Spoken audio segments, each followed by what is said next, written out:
So good morning, good afternoon, good evening to all wherever you are. You've just signed on to a webinar sponsored by the Center for Human Relations and Community Studies, which happens to be the oldest community serving research center at Concordia University, established in 1965. That's a long time ago. The center's mandate is to serve communities of practice locally, nationally, and internationally. So today we're pleased to offer a powerful new piece of work evolving from the histories and vast, and I mean vast, experiences of the team you will meet shortly. Collectively, Bernard Moore, Neil Samuels, Tony Rocco Benner, who unfortunately cannot be with us today, and Susan Donen have over 130 years of professional service, research, training, and facilitation, and other things. And they've channeled their experience into the perspectives that will be presented today. It was only 1 year ago that their work took shape in the creation of the People-Powered Innovation Collaborative, a not-for-profit action research organization.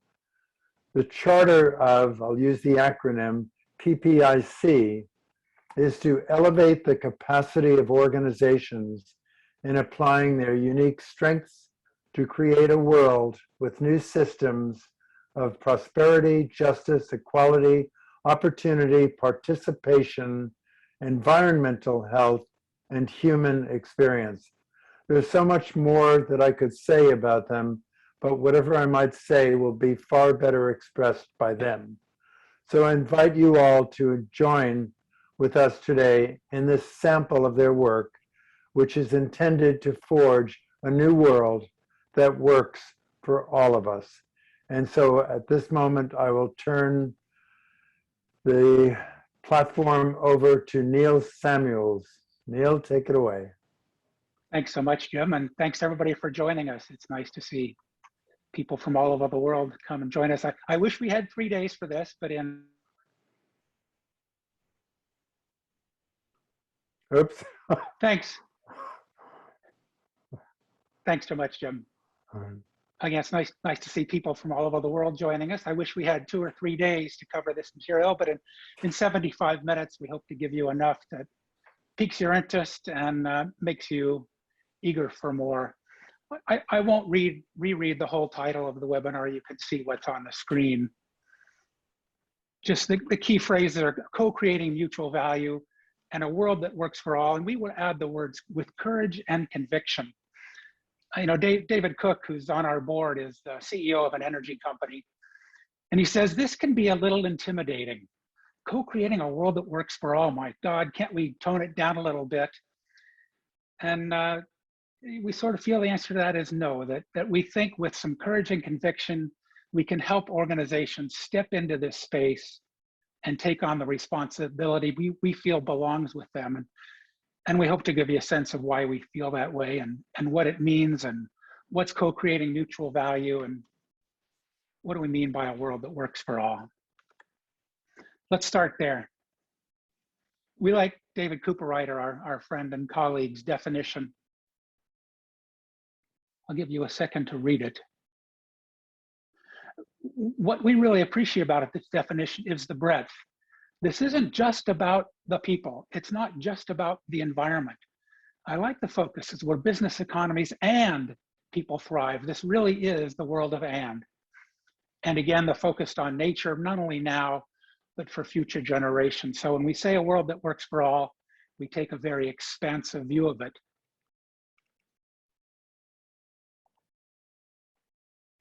So what do we hope to cover in basically 75 minutes? Does this make sense for organizations, for corporations? Why would you want to work to create a world that works for all? Is there any benefit for you as a corporation? So why do it? We'll talk a little bit about the how. this is not going to be a recipe. This isn't going to be the detail that you do this and then this and then this and then this, for a couple of reasons. A, we don't have time, and B, we don't think there is the recipe. Every company, every organization has a different set of environmental factors, a different context, different constraints. So we're going to talk about the ingredients rather than the recipe. What is it? What are those core things that need to be in place to start co-creating mutual value, and less the step-by-step how? Again, if we had 2 or 3 days, we might be able to dive a little deeper into that. Who should be involved in co-creating? And then finally, what are some challenges and opportunities that go along with this approach to changing the role of organizations in the world? You know, Bernard and I founded PPIC over a year ago. And I think between us, we have 80+ years of experience in consulting. And we did not want another consulting company. That's why we purposely formed as a not-for-profit, as an action research not-for-profit, looking for what's the evidence that can back up our approach to co-creating a world that works for all. This is not mapped out. It is very emergent. We are learning as we go. And we hope that you join us on this journey as you listen to what we're presenting today. Think about what resonates with you. What might make it even better? What tweaks could you suggest? How could you join us on this journey? Because this really is a journey. But I like the image that you have to leap the chasm in one bound. So this is about that courage and conviction. Sort of the 3 core elements are reimagining purpose, reinventing business models, redesigning operating models. And we'll talk more in depth about that as we get into it. As we go along, if you would please use chat to jot down questions, put a little Q in front of it. If you have a question, put a little C if it's just a comment. We'll be monitoring that, and we'll come back to some of those at the end, but it'll just help us keep straight about where are the questions. So I'd appreciate your help in that. I want to start with a story. And this is from PepsiCo. And when Indra Nooyi, I like to begin with the end in mind, when Indra Nooyi took over the CEO of PepsiCo in 2006, she was interested in creating a different kind of organization, and the frame she chose was performance with purpose. And she focused on these 3 core elements. Clearly, she had to deliver shareholder return. Profit mattered. But looking at it differently, how can we get away from this quarter by quarter? And how can we think more long-term sustainable? And how can we look broader than just PepsiCo? How can we think about our broader stakeholders? This slide came right from PepsiCo. What I would add to make it, I think, more complete or more explicit are some plus signs. That it isn't either strong or sustainable or responsible, that this literally is and all matter. This is living in the world of and. This isn't an either or choice. So let's cut to the end of the story. She had 4 pillars of her performance with purpose. And the first, and in her mind, I think the most important, was the financial aspect. She knew she had to deliver shareholder return. And she met that. Net revenue up over 80% in her tenure. You can see her performance versus competitors, versus the S&P 500. So she was able to deliver the first part. Yes, she knew she had to maintain shareholder return. That was part of the performance with purpose. The human aspect was another significant part of the performance. PepsiCo at the time made junk food. Let's be honest. A lot of their choices were not particularly healthful, but she had a very concerted effort to reduce the fat, sugar, and salt in the products. But Indra was very clear about this is not about restricting consumer choices. This is about giving them more options. So there was a very concerted effort through new innovation, hiring a chief science officer, being very creative about the kinds of products they would make and sell, and through acquisition, increasing significantly the healthful choices for her customers. So reducing the negative impact, having more positive impact. So check. was able to deliver on that promise over her tenure. Environmental was another big point for her. She was able to reduce their water use by over 25%, and PepsiCo uses a lot of water. So over her tenure, again, less negative impact, reducing their water use, and also delivering 22 million gallons of fresh drinking water to the communities in which they operate. So again, able to deliver shareholder return and human and environmental impact. And one other of her big pushes was around the talent side, very focused on gender, really wanting to get more females into management roles, into executive roles. When she started there, I think there were 30% of females in management roles. There were 41% when she left, so a significant increase. Unfortunately, at the executive level, it was not quite as significant a change. But again, people always talk about, we just don't have the pipeline. I think it's often as an excuse. But in her case, the pipeline is now there. There are people ready to move up to these executive positions. At the board level, it stayed the same in terms of gender, able to make other changes in terms of diversity, and yet significant change in the number of females in senior roles within the company. So from a talent perspective, check. So somehow, as my brother tells me, if it's been done, it must be possible. Can you have performance and purpose? I think PepsiCo, at least this example would say yes, you really can have it all. I don't mean to hold up PepsiCo as the exemplar. There are other companies we could have talked about. There are other things that they could be doing better, but just as an example of one success story of performance with purpose. So I want to take just a few minutes and give you a chance to break out, have some conversations. When you think about this PepsiCo story, performance with purpose, what aspect or aspects did you find particularly interesting? And when you return to the main room, just please put one or two highlights of your conversation in chat. We're going to give you a very short time, just 7 minutes or so, to think about that PepsiCo story, performance with purpose, living in the world of and. What did you find particularly interesting, particularly relevant? And then again, just share some of the highlights when you come back into chat. So Jim, if you could kick off the breakouts.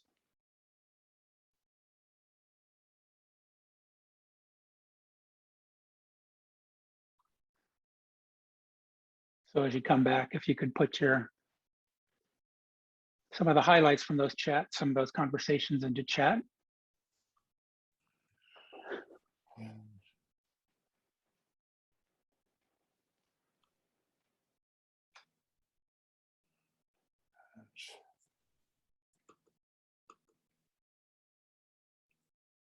Yeah, how powerful the purpose is, and we're going to get into there.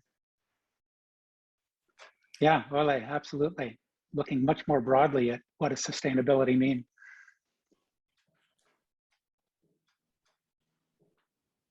Oh, good point, Ron. Ah, wonderful, Veronique. We're going to talk about that.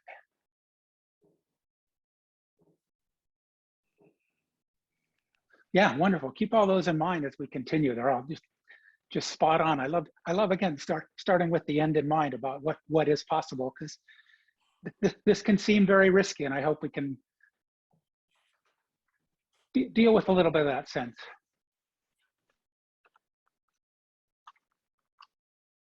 So let's talk a little bit more about what co-creating mutual value asks of us. Neil, it's really, oh, just one sorry, second. go ahead.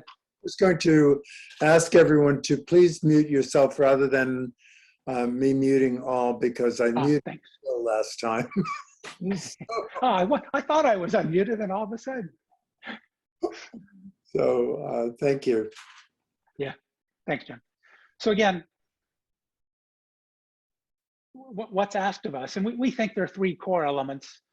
Part of it is clearly reimagining purpose, part of it's reinventing business model, and then the final part is redesigning operating models. And we'll talk more about it each later on, but I want to start with purpose. What do we mean by it? Here, what are there, 5 different statements. We think of it as what's the world calling for from us? I like the simplicity of that. It's much broader than what we do. I think of Simon Sinek's from 2010. People don't buy what you do, they buy why you do it. So we think of this again at a deeper level. What's the world calling for from us? And here's some examples of purpose statements. I'm going to share with you 4 different companies. We are not holding these up as necessarily exemplars. I think some of them might be. There's some contentious one in particular on the list, but just to give you a sense of how different purpose is from the why from the what. You know, I'm not sure you'd know that a company with we're in business to save our home planet is about high-end outdoor gear, Patagonia. Creating a better everyday life for the many people. Again, it comes from IKEA. They sell relatively inexpensive furniture, and yet that's not their purpose. Inspiring and nurturing the human spirit is Starbucks. And again, I think you get a sense the what and the why are very different. And this last one, reimagining energy for people on our planet, when we did this as a pilot last week, we asked people to guess which company this was. And Dave Cook, who runs an energy company, said, any energy company in the world, it's all greenwashing, but this is actually BP's new purpose statement. And you know, full disclosure, I was working for BP at the time when the Helios, that symbol, first came out, when they tried to rebrand back in 2000. And I remember how excited we were. I can still remember when they started the rollout of this new purpose, this new brand, this Beyond Petroleum is what it was labeled.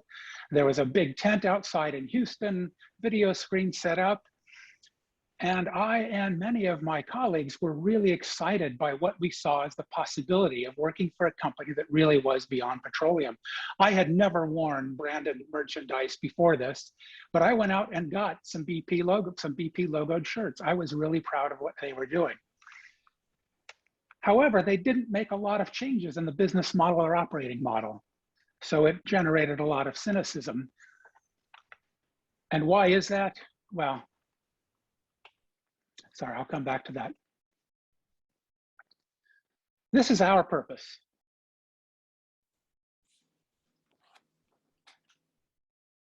Again, it has nothing about how we do it. It doesn't say we're a evidence-based action research organization, not for profit, but we really believe that organizations have the resources, the strengths, the capabilities, the capacity to create a world that works for all, especially working across their ecosystems.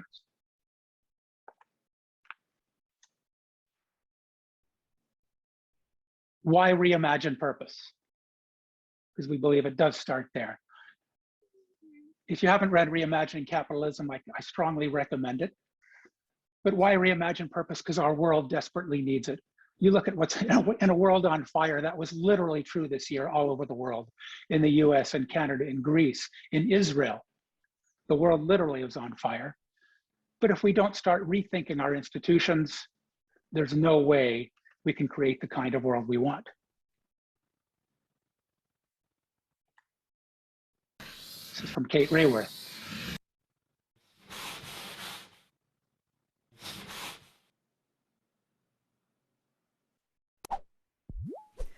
In the 20th century, economics lost its purpose and started chasing the false goal of GDP growth. In recent decades, that has pushed many societies into deepening inequality, and it's pushing us all towards ecological collapse. This century calls for a new goal, meeting the needs of all within the means of the planet. In other words, it's time to get into the donut, the sweet spot for humanity. But that's no easy task. Today, billions of people still fall short of their daily needs, from food, housing and energy to healthcare and education. And yet collectively, we've already overshot our pressure on some of Earth's most critical life support systems, driving climate change and the breakdown of biodiversity. What we do to this Earth in the next 50 years will shape the next 10,000. So let's replace that last century goal of endless growth with the goal of thriving in balance.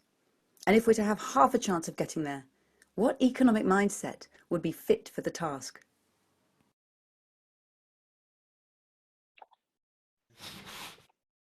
So that's Kate Rayworth. And she doesn't use the language. We would say that's about co-creating a world that works for all. But if you just take 30 seconds and reflect on your own, what might your organization look like? What might it be doing differently if it took this whole idea of donut economics to heart, if it took the idea of co-creating a world that works for all to heart? Again, we're not going to ask for chat, but just a little bit of reflection to think about the impact of donut economics and rethinking our institutions on your organization or one you're familiar with.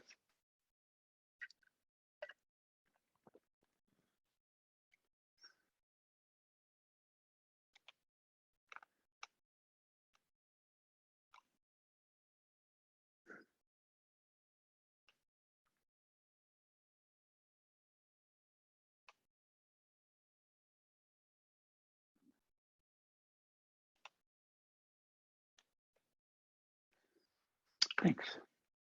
So the planet needs reimagined purpose. Guess what? The markets are demanding it. This is a quote from Larry Fink, CEO of BlackRock. This is 2018. He had only $7 trillion under management back then, but his message to the CEOs of the companies he invested in was they have to focus on all of their stakeholders, not just shareholders. And that was from 2018.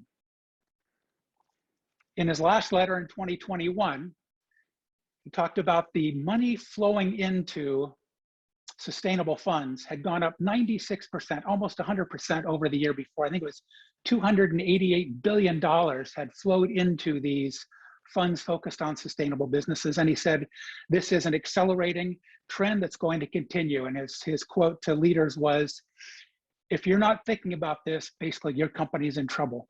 So the markets, investors are demanding that companies shift from a shareholder to stakeholder focus.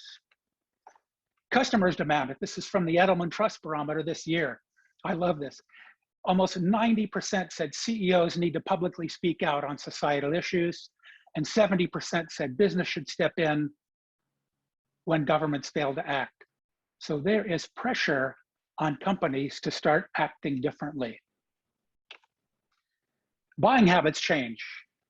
I don't know about you, but my wife and I buy from certain companies and not others. There are certain e-tailers we will use and certain we won't because we feel the impact they're having on local businesses, on the climate. And teens, that's quite a statistic because those will be the ones who continue to buy. So customers are demanding companies change their purpose and refocus from just shareholder return. Employees are demanding it, especially millennials, saying what the focus should be, very much like customers. It's more than generating profit. You know, I've seen this research about how millennials are demanding it. I suspect it's not just millennials. I think this is much broader than just the younger generation. And I think we're certainly seeing this in the employment trends, certainly in the States, that people are just not going back to the jobs they had. They're not willing to settle anymore. So employees are demanding it. I didn't even talk about regulators. There is huge pressure on companies to shift their focus. I mean, the FTC in the States is going to start requiring much more transparent reporting of ESG, environmental, social, and governance aspects of the company. So there's huge pressure. Does co-creating a world that works for all benefit for you? We would say, is this even a choice? Can you really continue operating the way you have been as a company focused only on your shareholder? And the choice not to change has consequences as well. So we would say this is really not a choice, and we think it can be done. I want to share one other story, very different from PepsiCo. This is EFI, the Equitable Food Initiative. I like this story for a number of reasons. They are a not-for-profit. It started in California. And it started with some conversations between a senior executive, Eric Nicholson, in the United Farm Workers, and one of the CEOs of one of the growers they worked with. And these two people, Eric said, hated each other. I mean, you can imagine the years of conflict they had. But they both sort of felt there had to be a better way. And Eric described some of the conversations he was having with, I'm drawing a blank on the CEO's name right now. They used to have to drive 50 miles away because they could not be seen together, because if they were, things would get blown up. But the idea of we can get a stakeholder system together and create something different. So they found a way over years to bring together the union from the farm workers, the growers, the distributors, retailers, to think differently about the agricultural industry, especially for produce. And Kevin Boyle was a consultant working with them for a number of years. He's now the head of leadership and management and development for EFI. But he also talks about the hours of conversations they had with the various stakeholders across the system to create this organization. And he talks about the value summits, not values, but it really gets to the heart of purpose. What is it each actor, if you will, each member of the stakeholder system, what did they need from this new way of working? So there wasn't necessarily agreement on a single purpose. Overarching there was, but each one had their own needs that had to get met within that. And that was not only okay, but was it encouraged? But the hours and hours and hours and hours of these conversations getting very explicit to end up at a place where, you know, farm workers wanted more money. They needed more money. Since 2015, you can see them at $12.5 million in bonuses.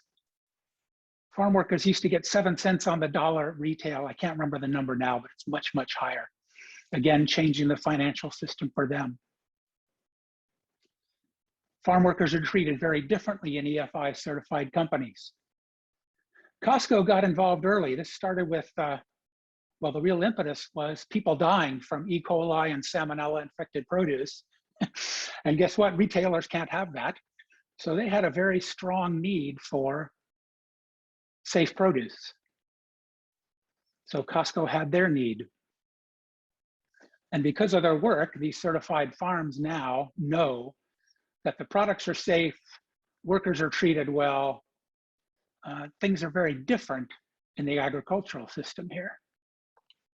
I love some of these quotes. These are from Kevin, especially that first one. I think about Cesar Chavez working with the UFW, with the farm workers, trying to change things. And the growers were trying to change things. Everybody had their piece. They wanted something different, but until they could actually come together, they weren't able to change it. And Kevin's point, they never thought it would work. We proved them wrong. This was a long-term effort, dozens and dozens and dozens and dozens of conversations to bring people together to get their individual needs met as well as the overall system needs met. But again, quite a success story from a different point of view. So there's been quite an evolution in thinking about business. This really doesn't start early enough. It starts down in the 1990s. I would say this started earlier. Milton Friedman really did a number on us when he said basically the business of business is shareholder profit. He had some caveats, but that was the essence. That was taken away, that the only reason business is alive is to deliver profit to shareholders. That's changed through the years. And, you know, the 1990s, yeah, we got to do something around sustainability. We called it CSR, corporate social responsibility. I remember in my days at BP being in West Africa, and one of the NGOs came and talked to us, and I'll paraphrase what he said. He says, let me get this straight. You come in here, you take our resources, you pay the government, and you build us a hospital. So that was a tack on, oh, I guess we got to do something. So that was sort of the 90s. Then people started seeing there's some way we can make some money on this. It's not part of our core business. You know, we'll take our refineries and our chemical plants and we'll start doing cogeneration. We'll take some of the energy and we'll use that energy. So there's a way to make money. Maybe we can make some sustainable value. Well, then you get to somebody like EFI, and maybe there's a way we can do well by doing good. And Chris Laszlo, who we took this slide from, talks about flourishing enterprise. We would say this is where you're co-creating mutual value across the stakeholder system. I want to use this to illustrate just another point about EFI, and that was the difference between Costco and Walmart's involvement. Costco was involved at the beginning. They are a member of EFI, we'd say they're up here. They are active in the effort. Walmart gives them $1 million a year. Walmart gives money. Costco is intimately involved and intimately engaged. And we're thinking about what's one company we would put at the very top? I think Interface Carpets, who has really transformed their business completely now to a circular economy. So if you're looking for an exemplar, I think do some research on Interface Carpets and I think you'll find it. They really are about co-creating mutual value across the ecosystem, their business ecosystem. So before we move into the how, just in chat, when you think about what we've talked about so far, what are a couple points that are sticking in your head right now? What's resonating? Just give you a minute or so just to populate this, see where you are. Just if you could individually just populate chat a little bit, it's just what's sticking in your head as we head into the how.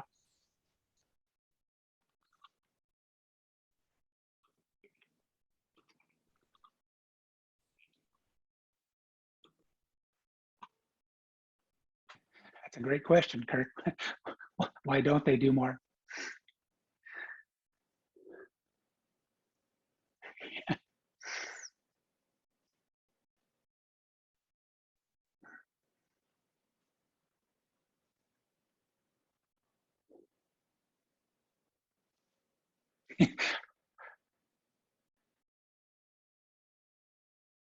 Yeah, we'll talk more about collaboration in a second. Yeah.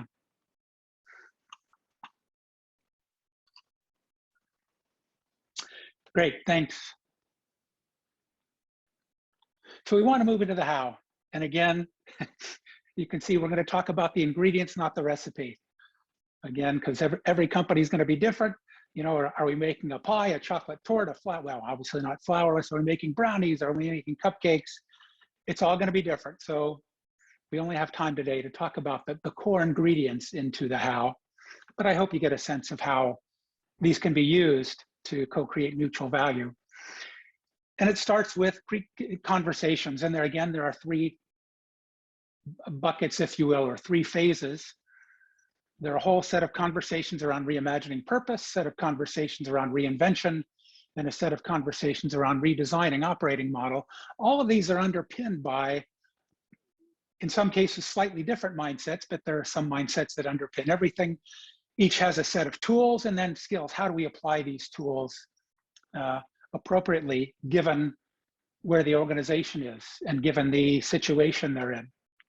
So reimagine, reinvent, and redesign. Now, this is a breakout, Jim. You know, in your mind, what differentiate these three terms? Reimagine, reinvent, redesign. What's different about them? Again, we'll give you maybe just 7 minutes to have this conversation in breakouts again, Jim. Okay, here we go. What differentiates reimagine, reinvent, and redesign?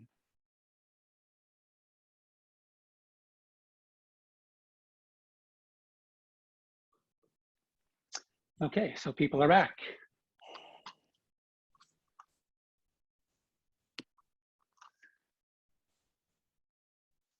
Yeah, I'm curious, just real quickly, anything you could put in chat about what in your minds distinguish those three terms, and then we'll jump right into it.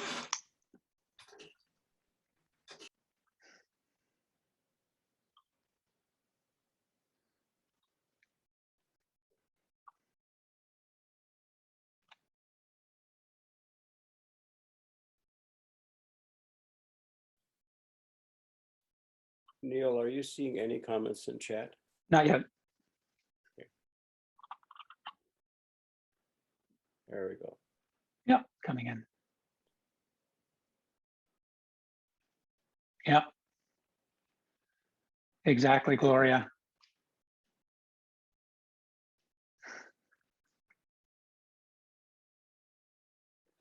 Good question, Leslie. Is there an element missing? Yeah, and we'll talk about that. Yeah, Kirk, exactly. And let's move right into that now. Thank you so much.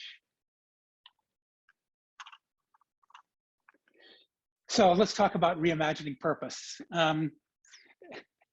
Specifically, it shows this image because it really is the the broadest, the most divergent way of thinking, because it does require a complete rethink of what organizations are about. So you think about, if you're reimagining purpose, what is one that incorporates, deals with the having to return shareholder value, but goes well beyond it?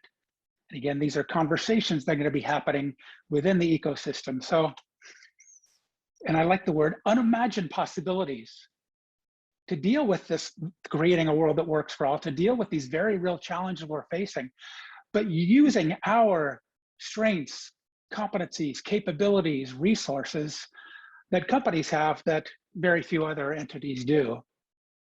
And what's a purpose that connects to people at an emotional level? And this is where EFI made me think differently about. It isn't a single connection to a purpose. The United Farm Workers are connected to that purpose at a very different emotional level than Costco. So it's not a matter of all having the same kind of emotional connection, but being very clear about what is my connection to this purpose. They can be divergent as long as they're all focused on the same goal. And how are you going to develop this, enroll people in it? Indra took one approach in terms of getting her executives together. She worked at first with the top of the organization. I hate that phrase, and then built it going down and going out further. But how do you engage with the stakeholder system? Again, EFI had dozens and dozens and dozens of conversations across the stakeholder system to start figuring out what's going to drive us, what's going to bring us together. But we need to be thinking about this as we start these series of conversations. Reinventing a business model, again, a lower, getting more convergent, yet still have to be creative, but a business model, it's the story. How did business create, deliver, and capture value? At its essence, it's a story. And we like the business model canvas just as a way to give it more structure. 9 sort of buckets of choices, if you will, that help frame, create, deliver, and capture value. And I think about, what did PepsiCo do in terms of some of these? Some of their key activities, she knew they needed to fundamentally change how they did innovation in their company, bringing in some executives to work on that.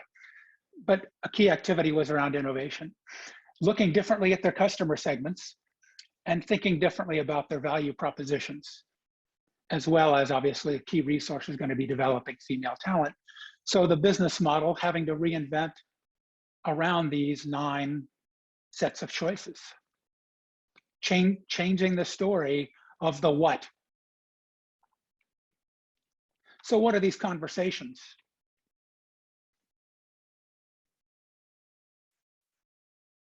So what about PepsiCo did they have to change to bring their purpose to life? And she came up with any number of opportunities.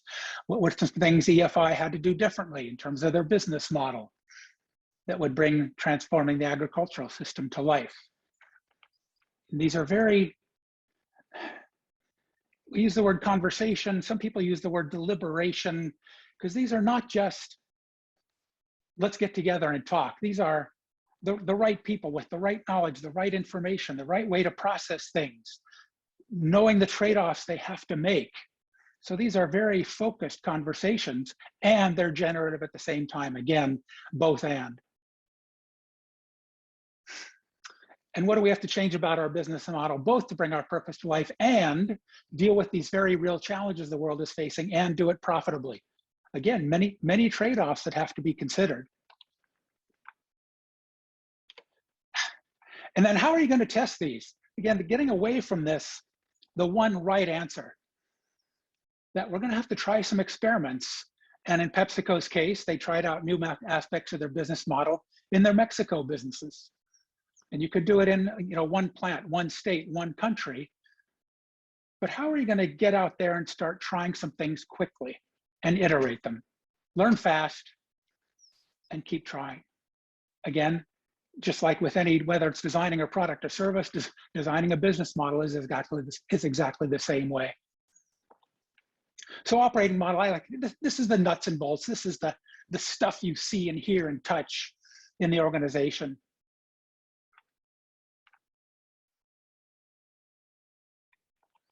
You know, there are dozens of models out there. We happen to like the one from Hannah. It's elegant in that, you know, these are useful buckets to think about the nuts and bolts, or think about the core elements of the business. Everybody has their favorite model. Again, that's why these are ingredients, not a recipe. Use whatever is already in place in an organization rather than fighting to get them to change things needlessly. So what are the conversations here? What are the deliberations here? Again, at a very basic level, what do we need to change about our nuts and bolts that bring the business model to life efficiently and effectively, and create a flourishing workplace? This isn't just about efficiency. How do we create the kind of place like Interface Carpets where people can't wait to come to work? They can't wait to log on in the morning and get on their first Zoom, knowing they're going to be making a difference, knowing they're valued, knowing they're heard.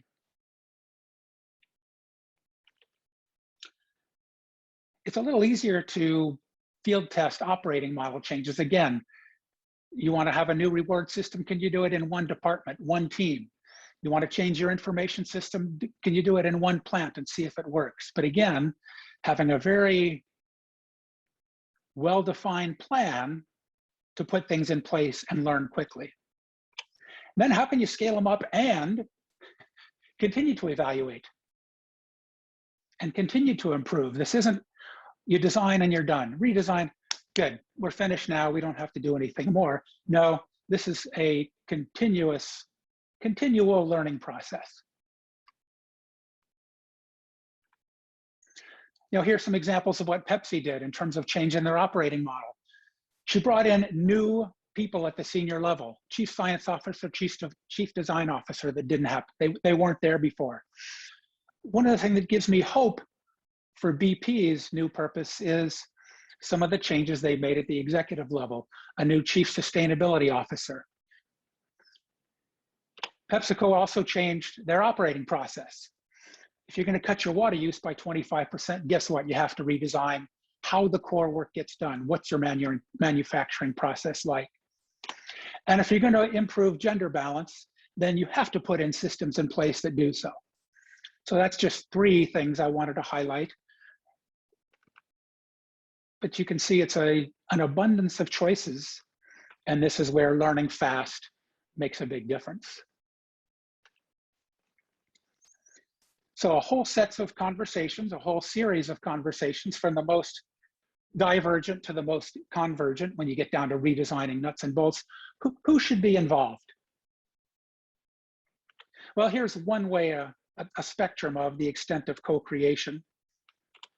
You know, traditionally, if you were going to transform an organization, you'd get the senior leaders and a bunch of high-priced consultants together, go off-site to a nice hotel for 4 or 5 days. I speak in a little bit of hyperbole, but not much. And then roll it out. And I hate the term rolling out because it comes from General Electric when they used to roll out locomotives, literally rolling out, but we still apply that mechanistic model to our thinking now. So that's the least extent of co-creation. Representative design teams, cross sections of the organization are often used. And this can be a better way to get input and to some extent of co-creation by going out and talking to many people across the organization. So we're moving in the right direction. You can bring all of the stakeholders within an organization together. And this is a screenshot from a video, some work Bernard and I did with GlaxoSmithKline, where Roger Scarlett Smith was the president. He brought the entire business together to Las Vegas for 4 days. And when I say the entire business, I mean including the women who worked in the cafeteria. He chartered planes from Pittsburgh, flew them to Vegas, put them up at the Palazzo Hotel, and had the whole business in the room. So you start talking about co-creation, at least within an organization, this is where it starts to happen. And when everybody's in the room, you don't have to roll out anything. You don't need a communication plan because everybody's engaged, everybody's involved in those conversations. And there's magic happens when you bring a whole system in the room. But again, this is within one organization. to have true co-creation, I think it's like EFI. You have to bring the whole ecosystem together. And this can be either in the room, ideally, but less and less likely these days. But there are many ways to bring large groups of people together that weren't possible previously. But to have those conversations across the ecosystem, these can be contentious. In fact, they probably will be. If there's not conflict, you're probably not doing something right, because people have their own needs that have to get met, and we have to find a way to get those into the open. And by bringing the entire stakeholder system together, we give us that possibility. So we would say you're really getting to co-creation as you get far to the right.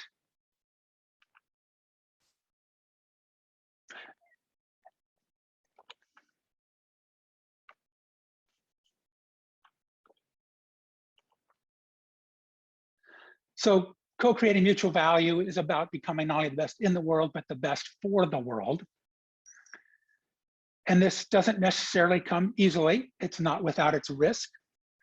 So we'd like to spend a little time based on what you've heard right now. We'll probably give you 6 minutes in breakouts. Again, what do you see as some challenges to doing this work in your organization? Some of those has come up in chat. But then also, what opportunities does it create? Again, you don't have a lot of time. I'm sorry, but a quick brainstorming activity, challenges and opportunities you see from co-creating mutual value based on what you've heard so far. So Jim, again, you put people in breakouts for six minutes. Okay, here we This go. was a quick brainstorm. Thanks.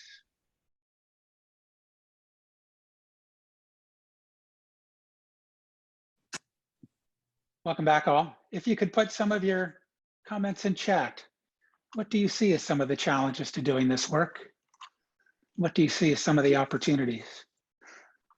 Again, this is where I wish we had a workshop so we could have this as a conversation, but next time.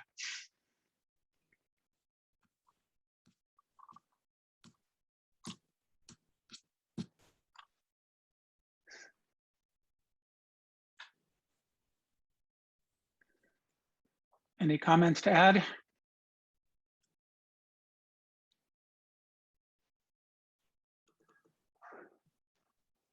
Yeah, oh, hi, Lori.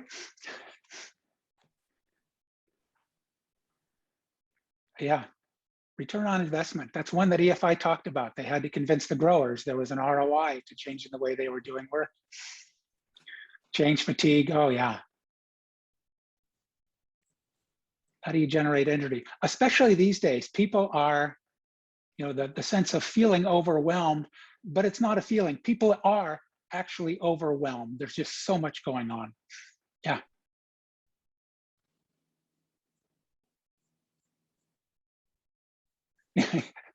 Yeah, great, Ion. Is this just a fad?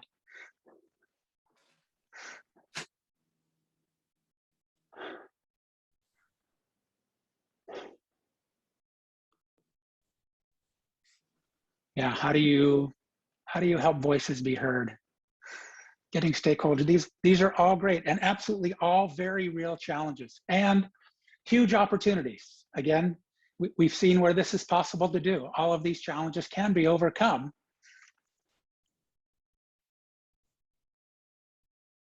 Yeah, safe place for employees to share views. That's why I was still struck by Roger's commitment to bringing his whole business together. I'll never forget what he said when we proposed doing this. And he said, come talk to my top 30 leaders. And they said, Roger, you are crazy. You're going to spend $4 million on a meeting in Las Vegas. And he said, I can still see him in the back of the room saying, I don't know what's going to happen, and I'm committed. Which leads us to the next slide. How do you deal with these challenges?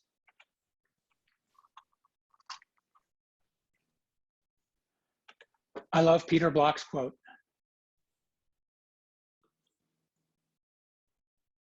Step into it.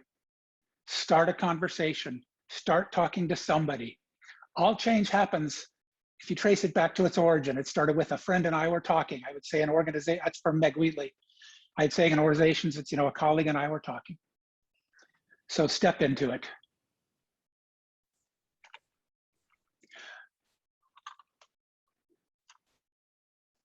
it's not easy in this VUCA world. Just, in chat, a plus or a minus. A plus if you've heard of VUCA, a minus if you haven't. Just curious, because it's an old US Army term about what happens when you go into battle, where things are rapidly changing. It's completely, you don't know what's going to happen. It's uncertain. You've lost traditional cause and effect. You can pull lever A and get 37. You don't know what's going to happen. It's nonlinear cause and effect, and things are open to multiple interpretations. I think that describes the world we're in right now, and the world is interconnected. It used to be if you were a business, you could do something in Africa that was not quite legit and nobody would hear about it. Now, everybody knows instantaneously. So what do we do in a world like this, in the world we're facing today, when we're talking about co-creating mutual value? Maybe what we need, in addition to this purpose, that courage and conviction, maybe we need to rethink I-VUCA and do Q-VUCA. We need, instead of answers, questions. Questions are strange attractors. What you ask about determines what you find, and new ways to literally bring people together, physically, digitally. How can we emotionally, how do we bring people together? The new V is, how do we think about value for all stakeholders?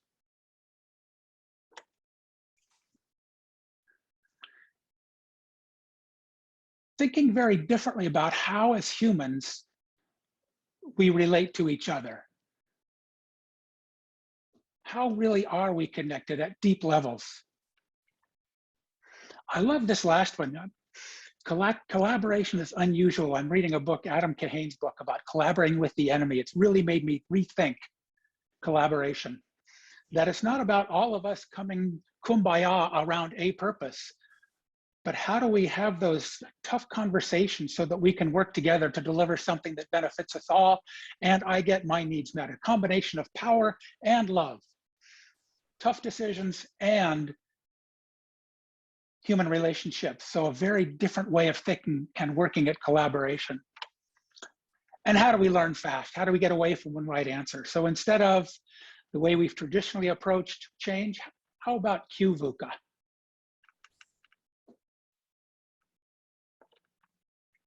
We're not going to do the breakout now to save some time, but this is a question I would leave you with. What's the yes you can say? What can you say yes to? What are some small steps you can take to think about bringing co-creating mutual value into your organization or one you're working with? Who's that first conversation you would want to have tomorrow? What would you want to learn more about? What would you want to bring into your organization? So we're not going to do as an exercise, just something to think about. We started this, Bernard and I started this knowing this was legacy work. We're at that stage in our life where we want to have an impact on the world. And we know it's not going to happen in 6 months, a year, 2 years. But we definitely wanted to get started. We believe businesses are best placed to start co-creating a world that works for us, to start making a difference. And it took courage and conviction on our part to start into this, not knowing where it's going to go, to try to apply everything we've been talking about now as we bring this out to the world. So we hope we're leaving you with that same sense that it can be done. And the answer to how is yes. Let's take a look. We have a little bit of time. Let's take some of the questions. I think Susan's been keeping track. Bernard's been keeping track. We have about 5 or 6 minutes. Susan, are there some you want to raise and answer? Okay, so there were a few questions about the PepsiCo story. The questions are, how realistically would it take to get approval for such goals? How would the change decided? To what extent it was top down or bottom up? And how the 4 pillars were communicated to all employees. So the quick answer is that Nui, first of all, she secured the support of all her board of directors by explaining to them the megatrends analysis she's done for her strategy and how the strategy will future-proof the company. And so they decided to make her compensation actually related to not only financial measures, but also the purpose with performance related metrics for, talent for human and for environment. So in this way, she had very high level support. She started, of course, with her executive team in terms of deciding on the strategies, and she used an extended team of all executives in her company to roll out change. And as Neil mentioned, she tested the strategy in Mexico first. She also embedded all the goals in terms of performance-related goals for all managers in PepsiCo, so that they are all aligned and behind performance with So purpose. clearly an operating model innovation. Yeah. Yeah. And she did a lot of, personally, a lot of internal and external communication on her strategy. And in this way, everybody in the company is aligned behind her vision. Unfortunately, we had a participant that worked during that time at PepsiCo, but she unfortunately had left the webinar. Otherwise, she would be able to tell us her real experience. Yeah. So maybe over to you, Bernard, to answer the next question. Sure. You know, one of the questions that I liked the most was, how can those of us with no formal title or status do this or do anything about this?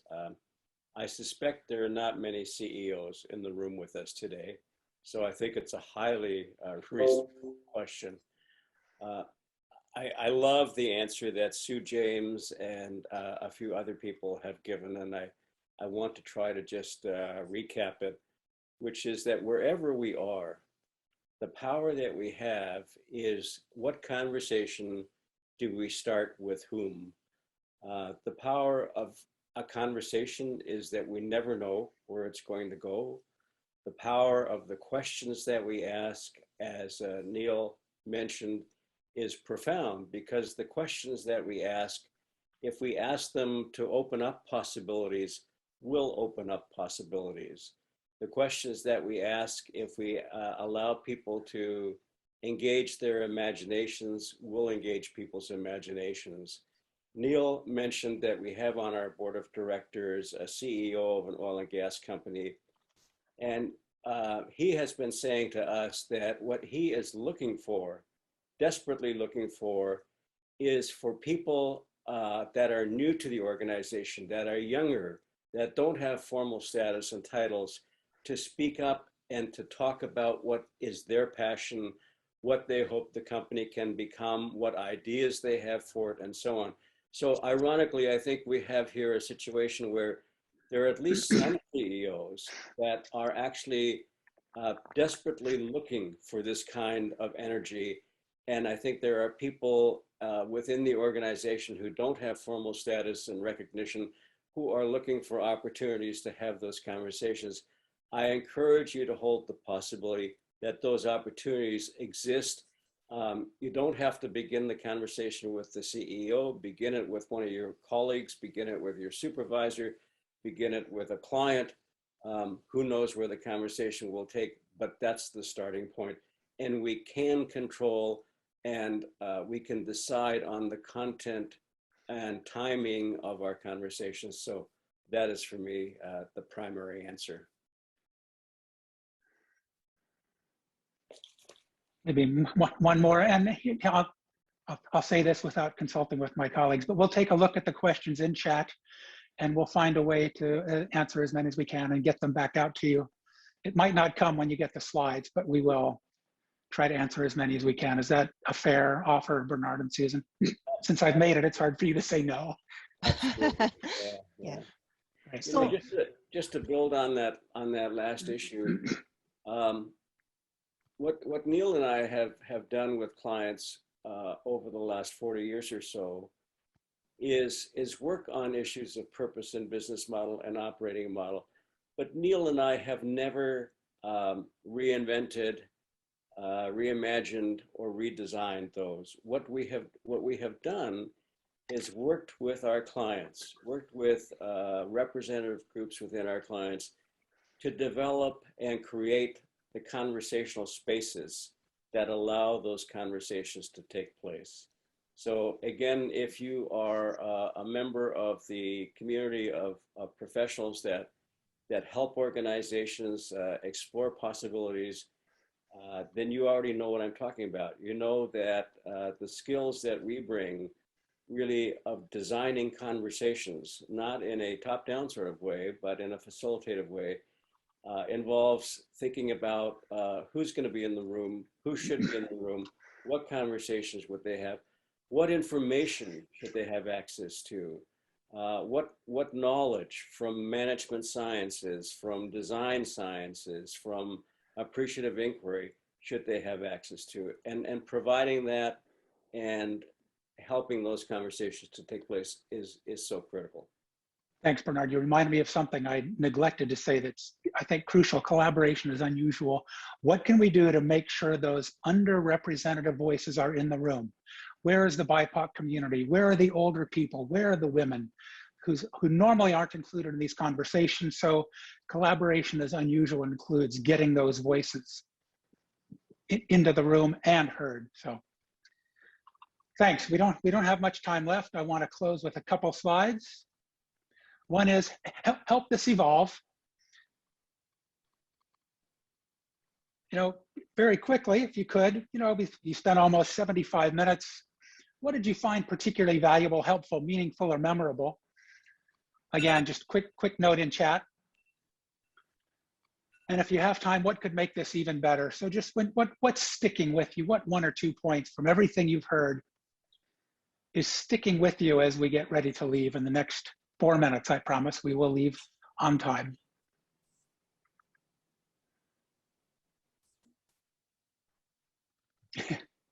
I love that phrase, strange attractor.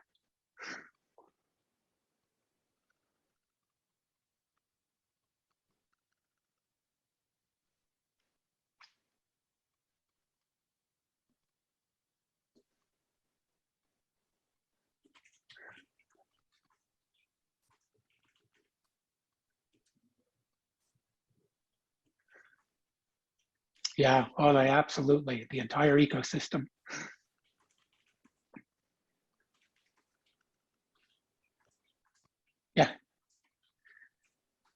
Yeah, Antonio, that was a magical experience having the whole business in the room for 4 days.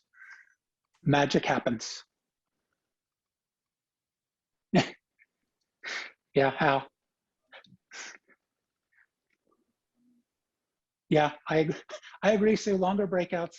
We hope to do an in-person workshop, so we have 2 or 3 days to work on this and really dive deeply. Thank you so much. Feel free to keep going. The last slide I want to do is a specific ask. We are a not-for-profit. We are looking for organizational learning partners to put this into practice. Do you know a leader, an organization that, you know, I think she might be already leaning this way. I'd love to connect you guys. Go ahead and make that connection, make that introduction. Share, we'll get the slides to you. Share this with them, connect us. And if you know donors, foundations, individuals, your company, anybody who might be wanting to support work like this, please pass on the information. And finally, stay in touch with us, connect with LinkedIn, Twitter, Facebook. We'd love to continue these conversations. Follow up directly with any of us with emails, phone calls. We are all, as you can tell, quite passionate about this. It really is life's work, and we'd love to continue these conversations. So with that, thank you. I'm going to turn it over to Jim or Marilyn and invite you to their next session. Hi, everyone. This is Marilyn here, the Administrative Assistant at the Center for Human Relations and Community Studies. Thanks so much for joining us today. We hope you enjoyed the presentation. On behalf of the Center, I would like to thank the team from People Powered Innovation Collaborative, Neil, Bernard, and Susan, for generously sharing their time, knowledge, and experience with us, and giving us a taster of what it means to co-create mutual value for a world that works for all. So I'll take this opportunity to let you know about our next webinar. It's going to be titled Building Successful Interactions, Why Inclusion and Diversity Skills Are Critical to Growth. It'll be taking place Tuesday, October 19th from 5:30 to 7, so a nice 5 à 7. And this will be presented by Fred Miller and Judith Katz from the Khalil Jamison Consulting Group. More information will be available on these soon on our website, CHRCS at concordia.ca.